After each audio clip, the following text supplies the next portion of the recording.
catastrophic technical failure with the most important piece of technology in the building, and it's the iPad, of course. So now we're back to the analog book, at least for today. So bear with me. With that, I have one announcement at the top, and then I look forward to taking your questions. It wasn't some kind of a hack. No, I wish there were a more interesting explanation for it, but the technology just decided to fail us.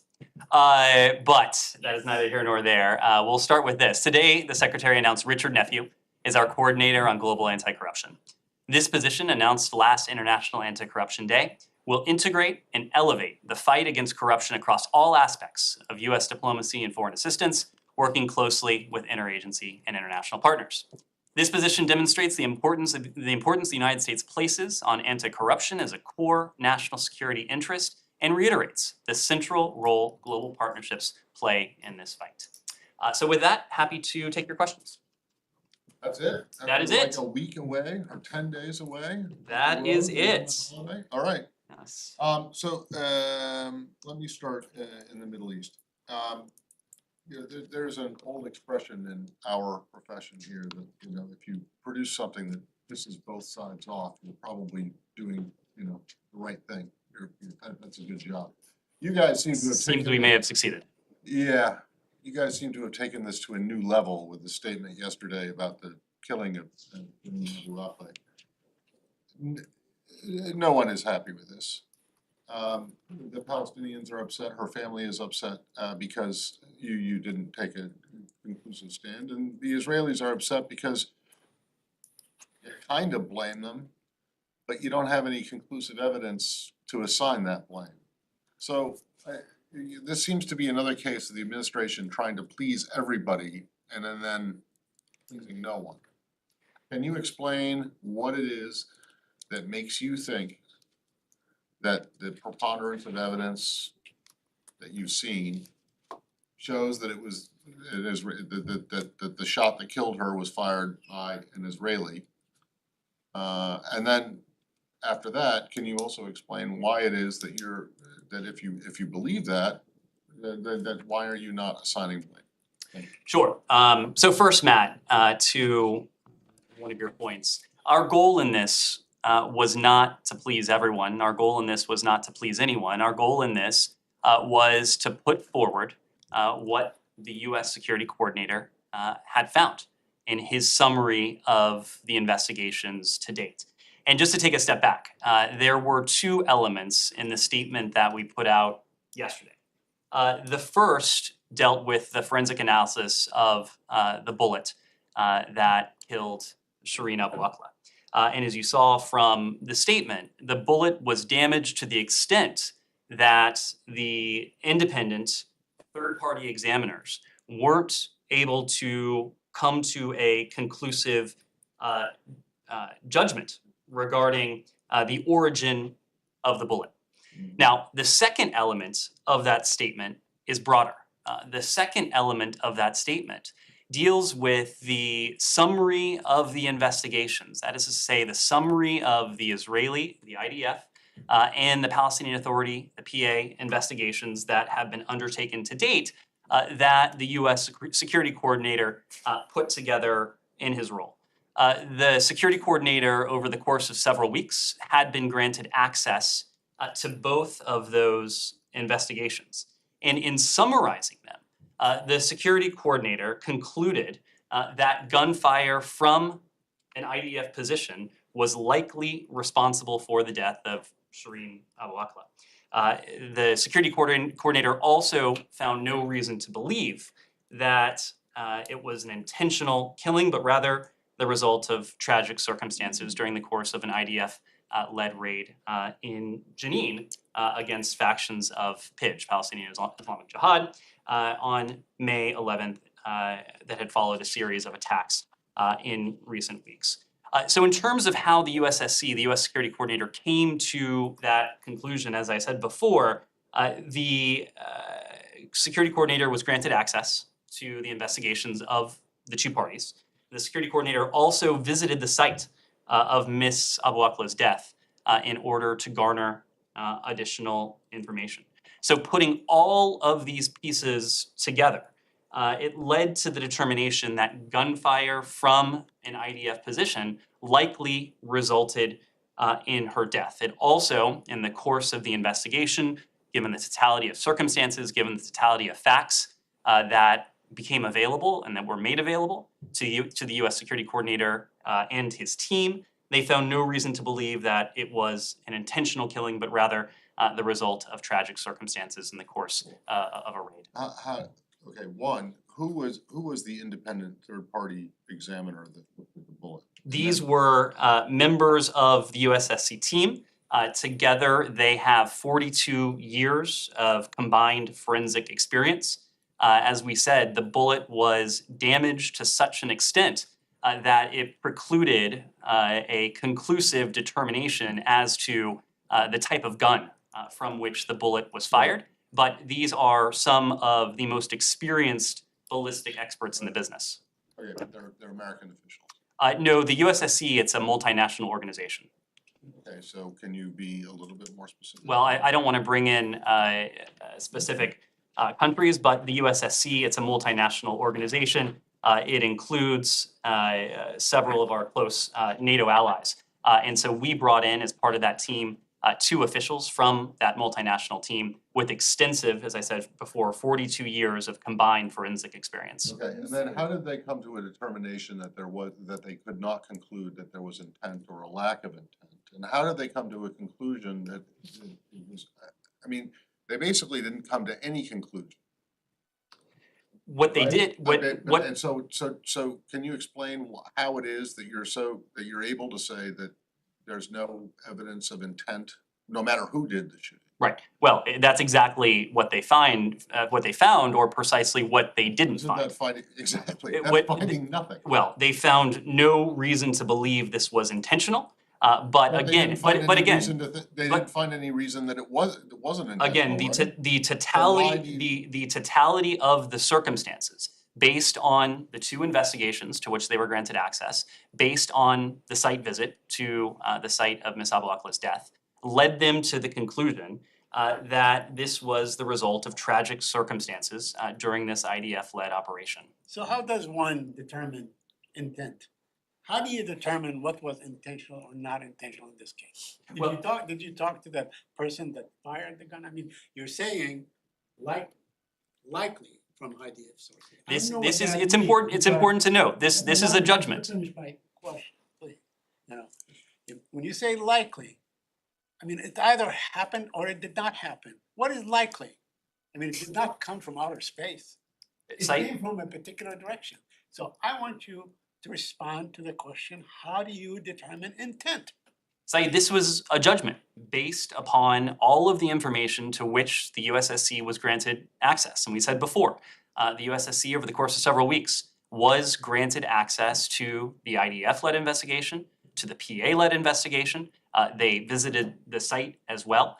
So I am not standing here, nor would the USSC be able to stand anywhere and to say conclusively with 100% certainty exactly what happened. But the conclusion that the USSC came to over the course of that several week summation of the various investigations and the site visit as well was that the bullet likely, as you said, emanated from an IDF position. Similarly, the USSC, based on those same inputs, found no reason to believe that this was intentional and concluded it was likely the result of the tragic circumstances surrounding a counterterrorism raid. Was there any conversation with the likely shooter? Was there any conversation with any group of soldiers? Because we know, Ned, I mean, we know how the Israelis operate. We know that they keep everything on record. They keep every fire that gets shot, it's recorded. Everything that is done by Israeli soldiers on a raid is completely recorded and completely, registered and so on. So why can't you talk to the Israelis in this case? There was extensive coordination and consultation with our Israeli partners on this. You're saying likely, somebody was there, they know exactly who they are, So why can't they talk to this group of soldiers? Saeed, there was extensive consultation and dialogue with our Israeli partners, just as there was extensive consultation and dialogue with the PA as well. as I said before, the USSC was granted access to the IDF investigation, just as the team was granted access to the PA investigation. So this summary of the investigations that led to this analytic conclusion, not scientific, but analytic, led the USSC team to this finding that the bullet likely emanated from an IDF position, and that the tragic killing of Shireen Abu Akleh, was not in fact intentional. Are you still committed to holding Wait a second, whoever committed it was this not intentional now? accountable?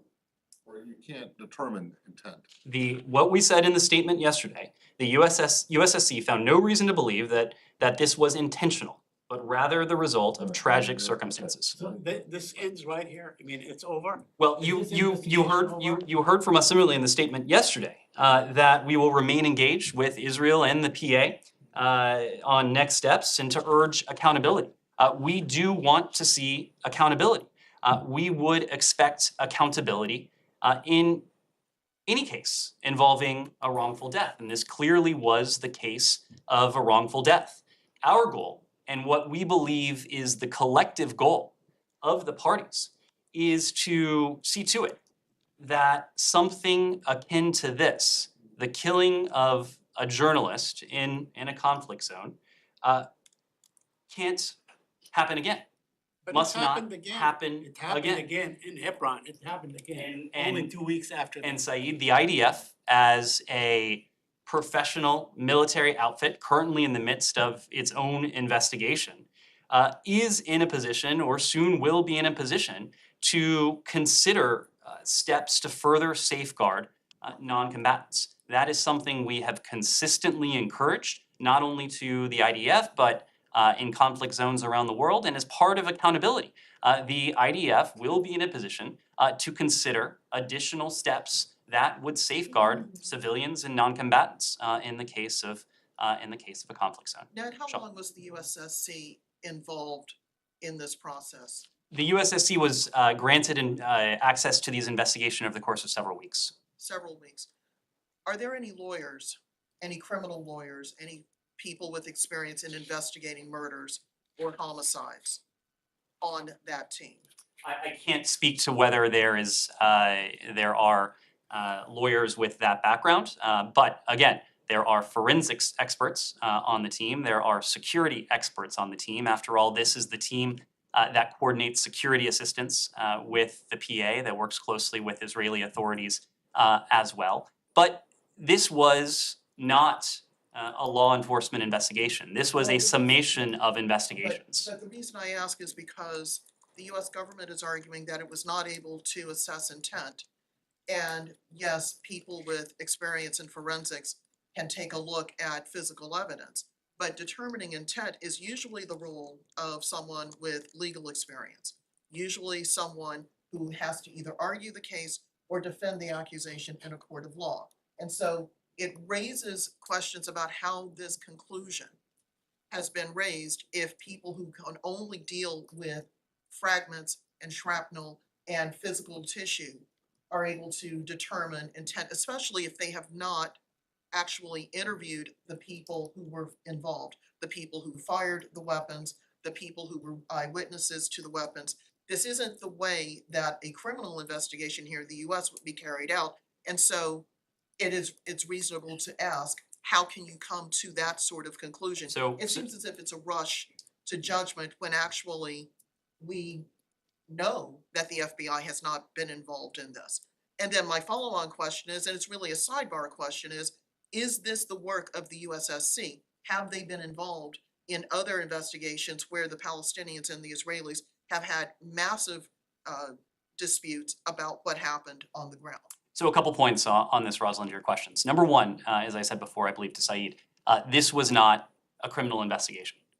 This was an effort on the part of the USSC to summarize the findings that the PA has devised and the findings that the IDF has come to in their own respective investigations. Yes, there was a site visit to the site of Miss Abu Akleh's killing, but this was primarily a summation of the investigation on the part of the two parties.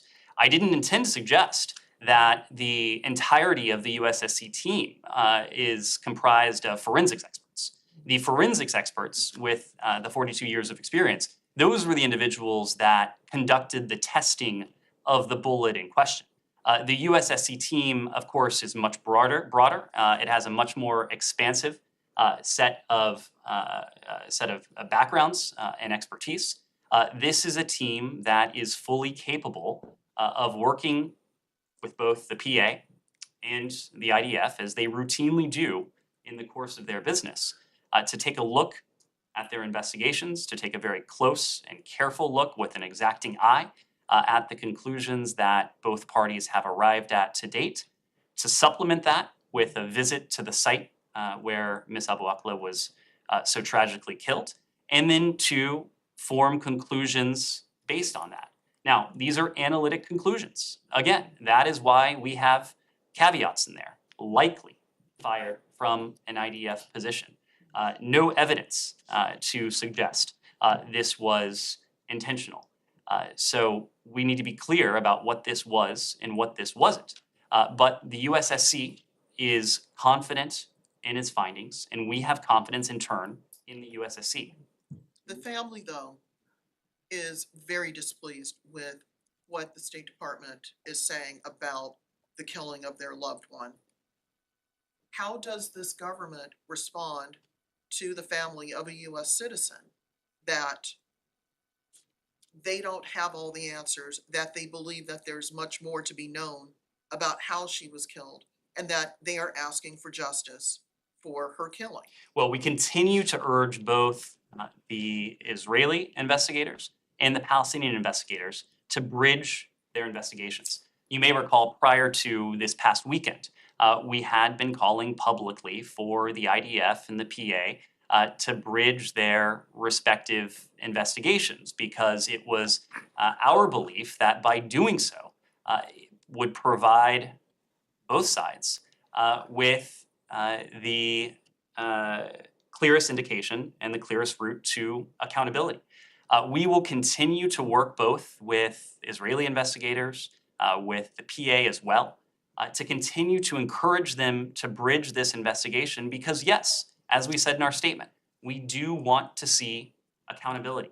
We would want to see accountability in any case of a wrongful death. That would especially, and is especially, the case in the wrongful death of an American citizen, as was Shireen Abu Akleh. So we will continue working with the two parties to see to it that they continue to the best of their willingness and ability to bridge their investigative efforts, and in the aftermath of that, to consider steps that would render a degree of accountability. And we believe it is in the interests of all of the parties, Israelis as well as Palestinians, to put in place steps that further safeguard civilian and non-combatant life. And one more from me. Have US officials in Israel been in touch with her family? It seems as if they were blindsided by this announcement yesterday. Senior American officials have been in close touch with the Abu Akleh family. Have they been in touch since the investigation, since these conclusions were reached? We have been in close touch, including in very recent days. Can I ask one more about the bullet?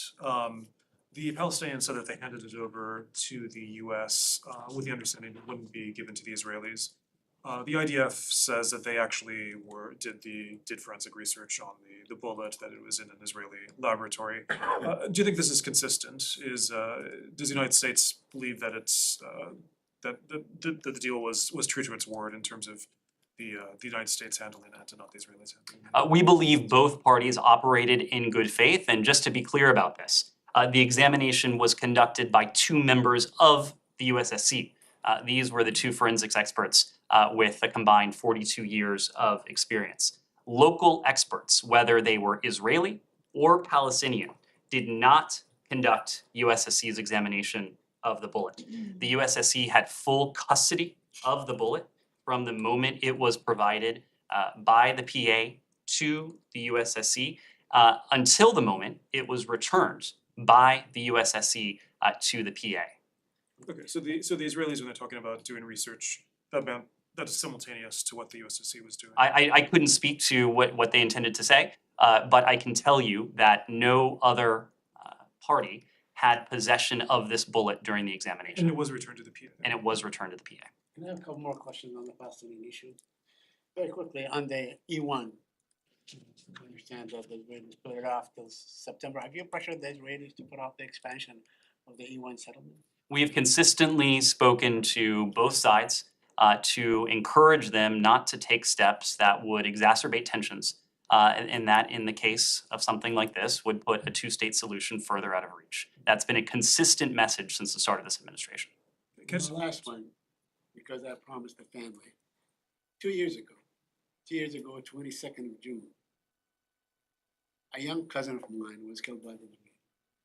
They still hold his body. I don't want to go into who was at fault and so on and all these things. Why in God's name will they continue to hold corpses and not allow for a decent burial? Do you believe that the Israelis ought to free those corpses and give them to the family? There are many of them, so they can have a decent burial. Saeed, it's very difficult for me, and I'm aware of this case. Ahmed Erica. I'm aware of the case. I know you've raised it before. It is difficult for me to speak to specific cases, but you have also heard from us, including in the context of Shireen Abu Akleh, that we believe that families of the deceased should be in a position to mourn in peace and in dignity, and to do so in a way that respects the tragic ordeal that they have endured. Can I just follow up on one moment, sorry. When you mentioned accountability, the statement that you had yesterday, there should be accountability. Do you think the Israelis should have a criminal prosecution into this? The Israelis say they're investigating, should it be criminally prosecuted? We are not going to be prescriptive about this. Again, it was the considered judgment of the USSC that this was not intentional, and nothing to suggest that this was anything more than the tragic result of a counterterrorism operation in which a non-combatant, in this case, an American Palestinian journalist, was killed. At the same time, we do want to see accountability. The IDF is in the midst of its own investigation as a professional military force. The IDF will be in a position, or is in a position, to consider steps to see to it that something like this can't happen again, to consider steps that would safeguard civilian and non-combatant life. And if they just say we can't figure out anything more, that's the end of it, that's. We are always going to encourage steps to safeguard civilians and non-combatants in a combat zone. This is a message we have discussed with our Israeli partners prior to this. And we believe that based on the findings of the USSC, that there does need to be accountability. We have consistently called for accountability in the case of Ms. Abu Akleh's killing. Again, we're not going to be prescriptive in terms of what that looks like. We've said what this appears to be and what it appears not to be. But regardless, we believe there needs to be accountability to see to it that something like this does not happen again. Is it okay if I move to Brittany Greiner? Sure. She sent a letter to President Biden pleading with him to stand up for her. Can you give an update on what the administration is doing to secure her release? And has Blinken had any more contact with her wife? So on the second part, the Secretary has had a couple of opportunities in recent days and recent weeks to speak to Trevor Reed. He has had opportunities in recent days and recent weeks to speak to the families of other Americans who are wrongfully detained or held hostage around the world. I can tell you that he has no higher priority than seeing the release of these Americans who are either unjustly detained or Americans who are held hostage. This is something on which he is personally engaged on a daily basis, whether it is a discussion with the family, as he did the other week, a discussion with the families of Americans who are held hostage or wrongfully detained, or whether he is in close contact with our embassy in Moscow, for example, with our representatives around the world, as he has given his team a charge to do all that we can to see to it that these Americans are released as soon as possible. At the same time, we also are engaged in work with our allies and partners around the world to create and to reinforce a norm that would relegate this horrific practice to where it belongs, and that's of course the dustbin of history. We want to see Americans released. We want to see this practice banished, whether it is in the case of Russia or any other country that engages in the practice of wrongfully, unjustly detaining Americans or third country nationals for political benefit. Has Blinken spoken to Cheryl Greiner since June 22nd? They spoke, they had an opportunity to speak last month, and we acknowledged that at the time.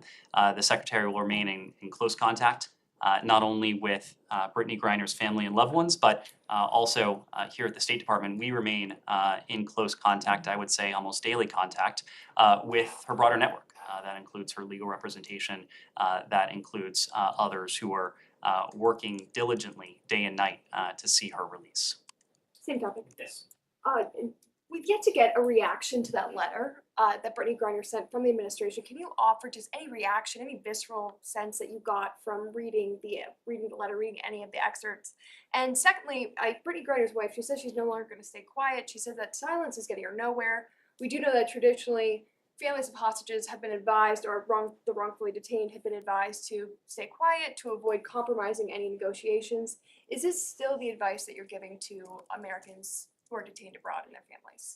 So first, on the letter, on the case more broadly, as you know, our charge d'affaires had an opportunity to see Brittany Greiner on the first day of her trial last week. She was able to speak to Brittany Greiner. Brittany Greiner asked her to convey the message that she is keeping the faith.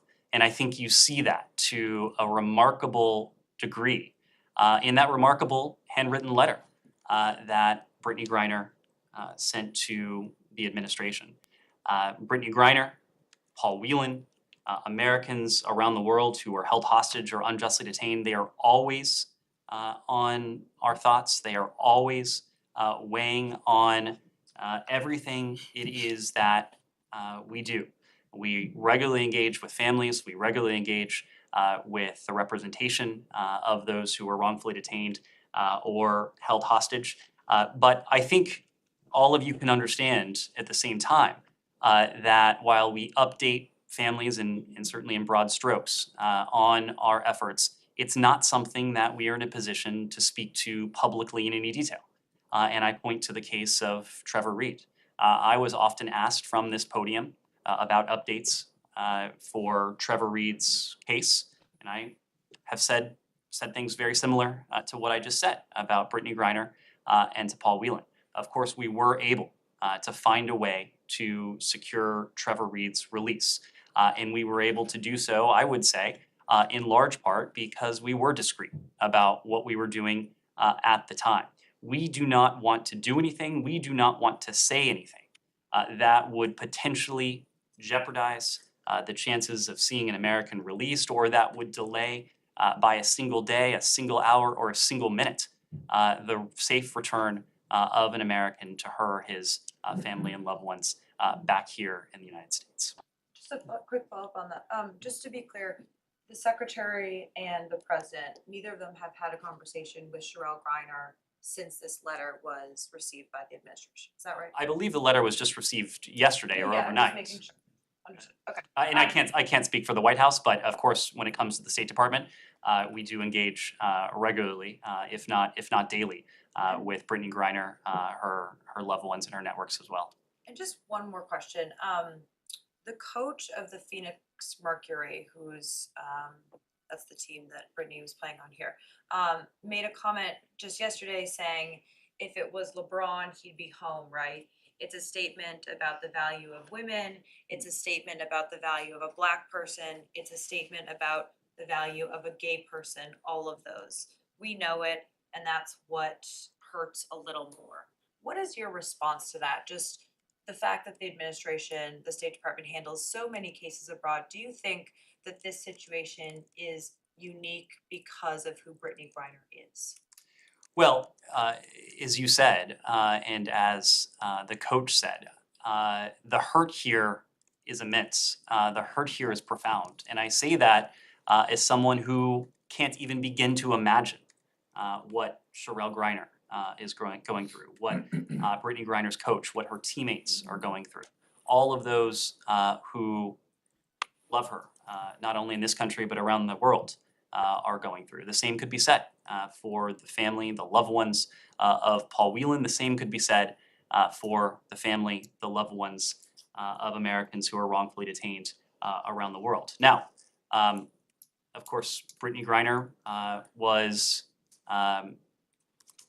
perhaps a household name before she was unjustly taken into detention and held unjustly, wrongfully, by the Russian Federation. So there certainly is a spotlight on this case owing to who she is, owing to what she has accomplished over the course of her professional career. But I can tell you that our commitment to seeing every single American who is held hostage, wrongfully detained, unjustly detained, that commitment is the same. When it comes to our engagement with the families, we regularly engage with them. We do pass on advice, we pass on suggestions, we don't pass on directives. It is our goal to work with the family to see to it that we are doing everything we can to place their loved one in the most advantageous position to be released. We ourselves don't want to do anything, don't want to say anything that could jeopardize that.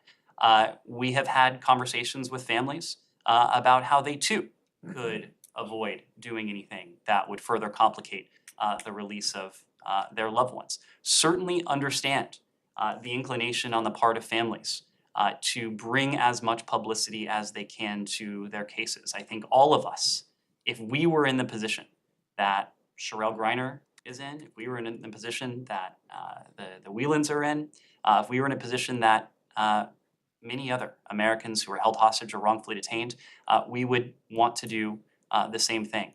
We have collaborative, good working relationships between our Special Presidential Envoy for Hostage Affairs, his office, and the families. And that contact is regular, that dialogue is iterative, and together we seek to pass on guidance, we seek to provide them with what they need to know and to provide them with suggestions on how to go about handling the publicity that they might receive. Ned, were you meaning to suggest a little while ago that that this letter was passed to the charge in the courtroom? No. And then sent back? No, that's not my understanding, and I can't speak to the modalities of transmission for any specific correspondence. How did it get- I mean, Well, what I can say is that, of course, we do have contact with Americans held in detention, be it pretrial detention or detention during their trial.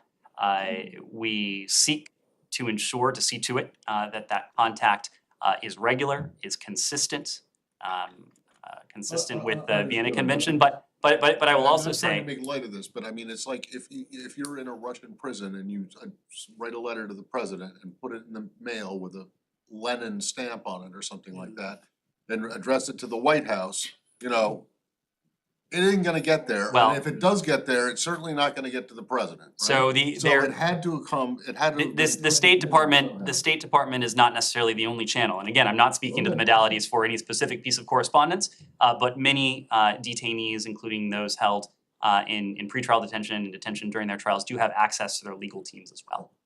Yes. Staying on the hostage issue, Belgian parliament is about to ratify a treaty of prisoner swap between with Iran. The fear now is that a convicted terrorist can be released from Belgium and sent back to Iran. This can get broader, more European countries can join, and who knows what is gonna happen there. So my question is that how do you assess Europe's handling of the Islamic Republic of Iran's hostage policy? And does this mean that Europe is separating its way from US when it comes to hostages, and they don't want a collaboration with US. So this goes back to what I was saying before. We have a near-term goal when it comes to Americans who are held hostage or wrongfully detained around the world, and we also have a longer-term goal. Our near-term goal is to see to it that those who are at the present moment held unjustly, wrongfully, against their will or held hostage, to see to it that they're released. But we also have a longer-term goal, and that is something that Secretary Blinken has made a priority, working with a number of our partners around the world, including our Canadian allies, including many of our partners and allies in Europe as well. And that is to create and to reinforce a norm against this horrific practice, to see to it that the international community speaks with one voice and acts together to see to it that those countries are held accountable for what it is that they're doing. Now, the reason I say to create and to reinforce is because, of course, we want to see this norm strengthened. We want to see this norm put in practice by countries around the world. We want to see our Americans released. Countries around the world want to see their citizens who are held hostage or wrongfully detained released. And over the longer term, we want to see to it that countries feel a tremendous pressure not to engage in this sort of practice. We continue to monitor several egregious cases of European and dual citizens who are unjustly detained in Iran, including Swedish-Iranian doctor Ahmadreza Jajali.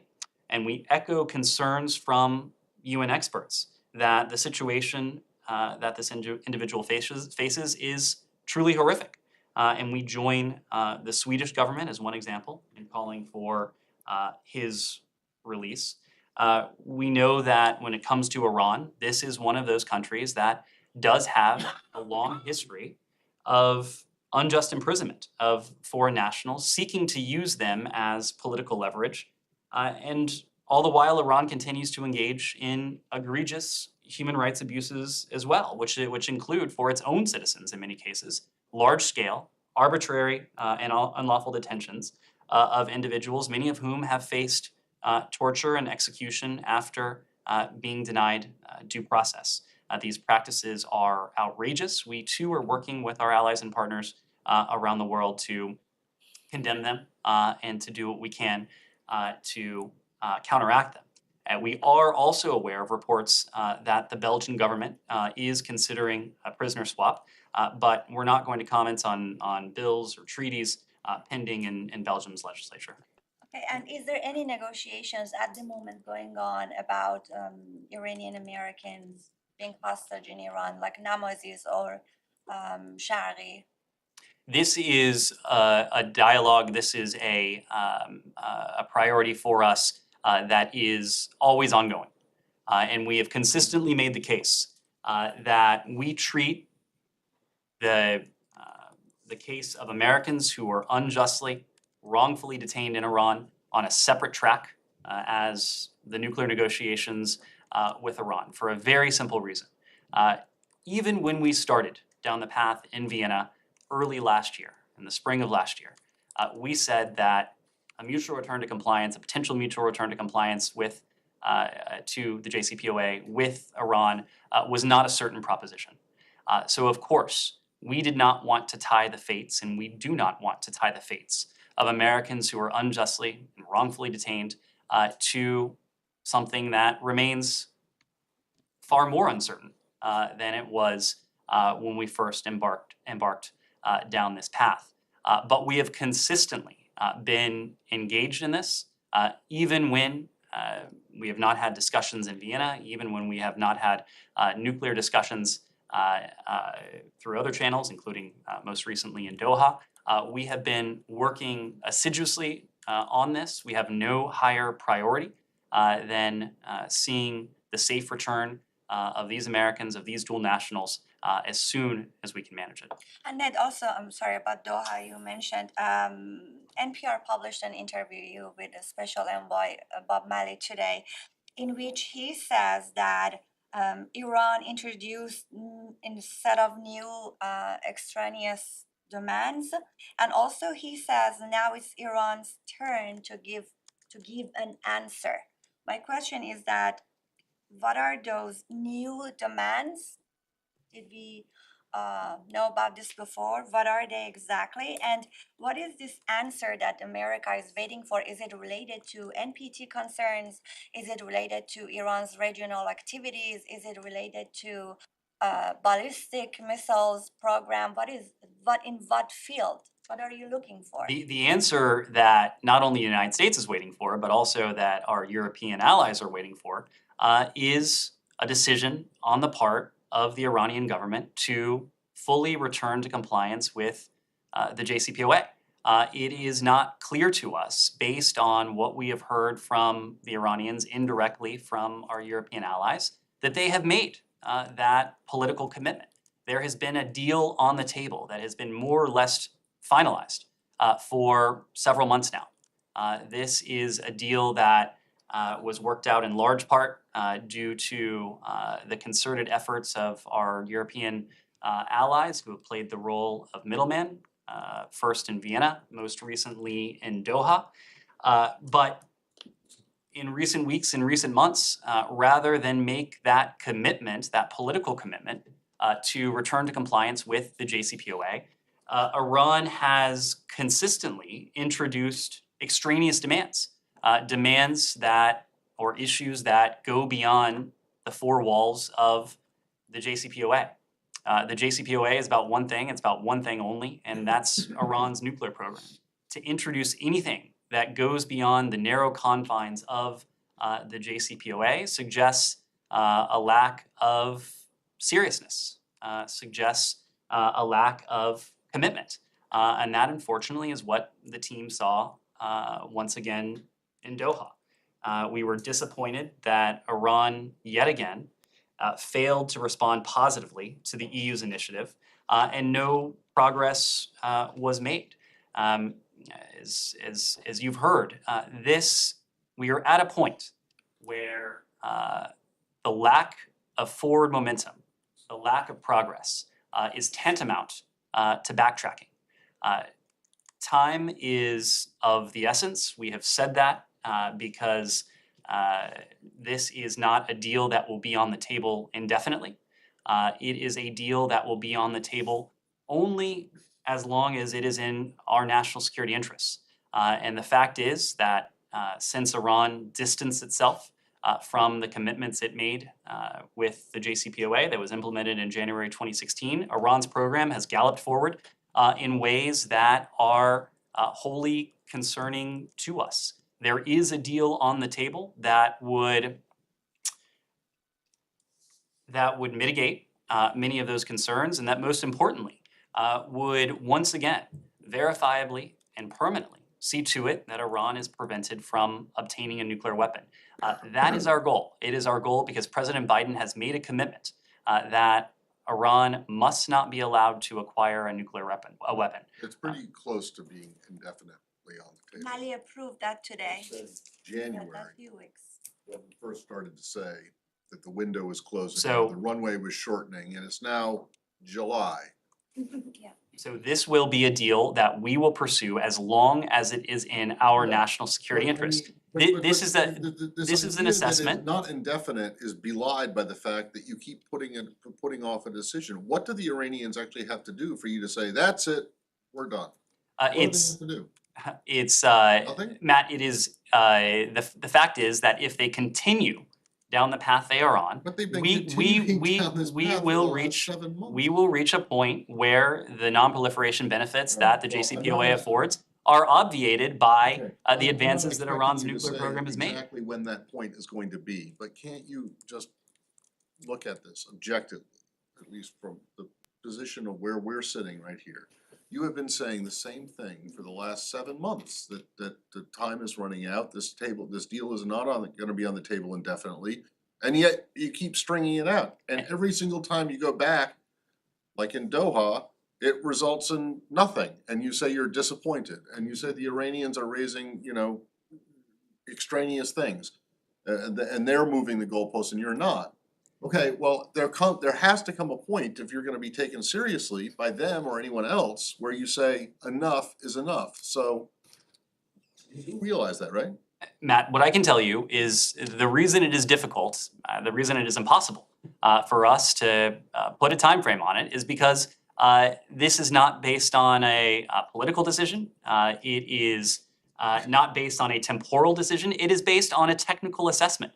A technical assessment of the state of Iran's nuclear program versus the non-proliferation benefits that the JCPOA, at least the deal that's been on the table for several months now, would convey to us, would convey to our allies and partners.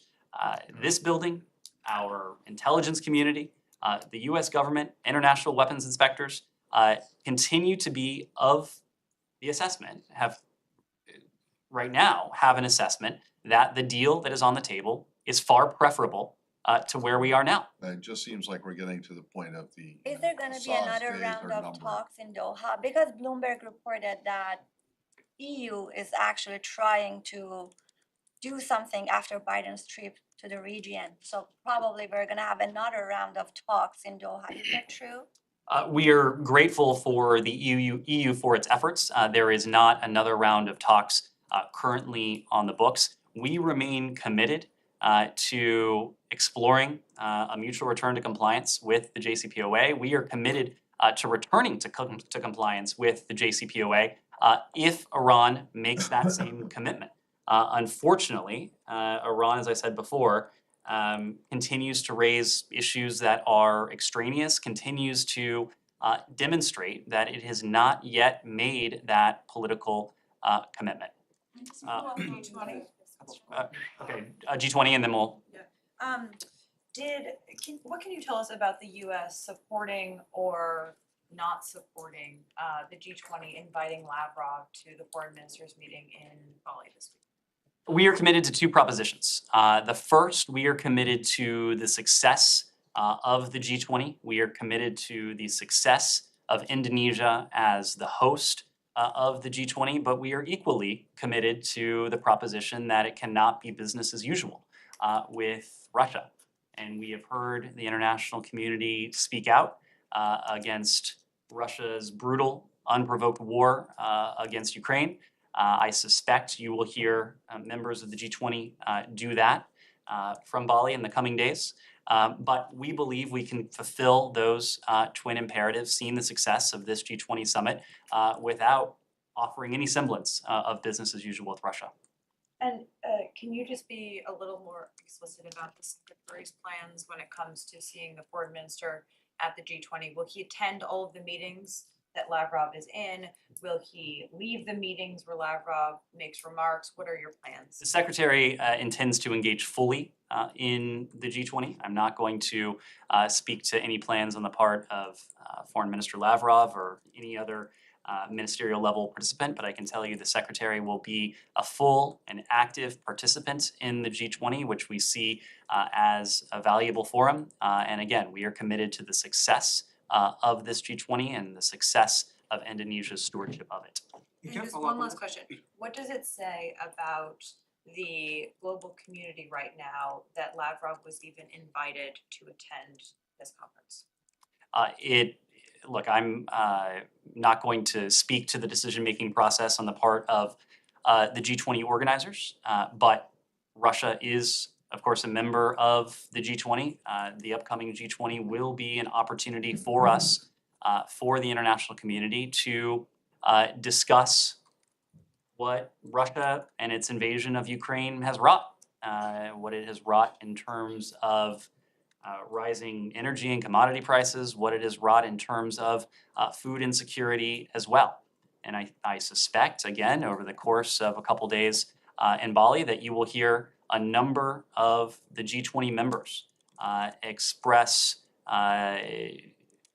no shortage of condemnation for the actions on the part of the Russian Federation. I suspect you will hear the United States speak clearly with our allies and partners against what Russia is doing in terms of its invasion of Ukraine and the disastrous implications it is having for countries around the world in terms of rising food, commodity prices, and other implications. Is there a formula to Let throw me Russia? let me move around. I know we're Yeah. okay. Same topic. It's quite frankly, it's really hard to comprehend that the top diplomats of world leaders will allow themselves to be in the same room where, I'm not quote, but the secretary said, war criminal is gonna lecture them about what, like how to conduct war crimes and get away with it. Look, I think you will hear members of the G20 speak very clearly. Will speak out against what we have seen from Russia. At the same time, the G20 is an important forum to discuss many of the issues that are at the forefront today, many of the issues that are at the forefront precisely because of Russia's brutal war against Ukraine. We believe that we need to continue to engage our allies and partners. There's one indispensable ingredient when it comes to the show of unity that the international community has mustered against Russia, and that is our engagement with partners and allies. That is that very international, strong international consensus that has emerged to condemn the actions of the Russian Federation and to stand with our partner Ukraine. Could you assure us that there will be no handshake, follow-up, or any meeting? I'm not in a position to walk through the choreography, but I would certainly not expect any meeting between Secretary Blinken and Foreign Minister Lavrov. Choreography, that means, are you expecting kabuki theater? Nazira. So on Russia, just very quickly, did you guys make any comment on the recent Russian advances in the Donbass region? We've said consistently that this would be. How do you read it? We've said consistently that this would be a conflict that would not be linear in terms of how it would play out. Right now, you are seeing Ukrainian and Russian forces trade territory in the Donbass. We have seen Russia make some incremental advances, but they have done so at a heavy cost in terms of personnel, a heavy cost in terms of their supplies as well. But what we do know is that this has already been a strategic failure for Russia.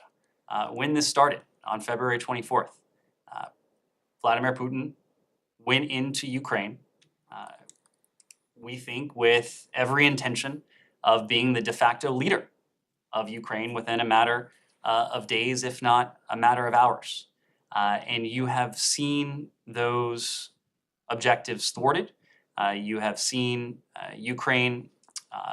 Ukrainians stand up to defend their country, to defend their freedom, to defend their democracy, and you've seen them do that with a massive amount of security assistance from the United States, nearly $7 billion from the US alone since February 24th, and nearly $7 billion since the start of the conflict on February 24th, with dozens of allies and partners standing up and providing sums for security assistance and providing supplies as well. So even as this grinding battle goes on in the Donbass, what is already clear is that this has been and this will be a strategic failure for the Kremlin, given its going in position. Nazira. Thank you. I'm surprised. Two questions. One question about the Loya Jirga religious leaders council meeting that Taliban prepared last week for 3 days. No women, Taliban not allow women to participate on that Loya Jirga reader event or meeting or conference.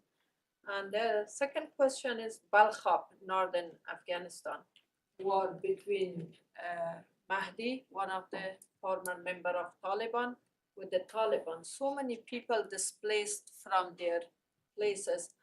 And the question is no emergency assistance. Hazara people killed and they displaced from their house. And they want to United States and international community send them emergency assistance. Do you have any comment on that? So on your first question, the Taliban have made a commitment to the international community, but more importantly to the Afghan people, to be representative of the Afghan people, to fulfill the wishes and the aspirations of the people they purport to govern. At every step, we have seen the Taliban fail to make good on those public and private commitments when it comes to securing the hard-won gains of the Afghan people over the course of the past 2+ decades. The United States, working with our allies and partners, we have consistently made clear that we want to see the rights of Afghanistan's women, its girls, its minorities, including its religious minorities, protected. And of course, we have seen very little from the Taliban to indicate that they are prepared to make good to that public commitment, to make good to what they have conveyed in private as well. So all the while, we are going to continue to lead the world in providing humanitarian assistance for the people of Afghanistan, including for Afghanistan's minorities, including as we continue to place pressure on the Taliban, working with our allies and partners to do so. Can I follow up on that? The talks in Doha last week with Tom West. Yeah, so that you put out a statement on Friday, I believe it was. It implied that there was no progress on the central bank reserves issue. Is that still something in progress? That the idea of letting them use the central bank reserves? Well, that's something that we are still working on. We are urgently working to address. You're talking about the 3.5 billion. Right. Exactly. We are urgently working to address concerns about the use of the licensed $3.5 billion in Afghan central bank reserves to ensure that they benefit the people of Afghanistan and not the Taliban. We are working with Afghans and local partners at the technical level to address underlying macroeconomic issues, which will provide necessary stability for the current humanitarian response to be more effective, and it will help alleviate many of the issues that fueled the humanitarian crisis that we see today. We're also working to help find an appropriate mechanism that can serve as a steward of that funding, the $3.5 billion that President Biden has set aside for the benefit of the Afghan people. Sure. Could I ask you, if you don't mind, two separate things on Africa? There's a special part of the binder for my comment. Sudan, General Burhan said yesterday that he is, in his words, handing over to democratic rule, taking the military out. There's a lot of skepticism and cynicism about that. What's the U.S. take? Do you see this as a step forward anyway, or are you suspicious of the motives?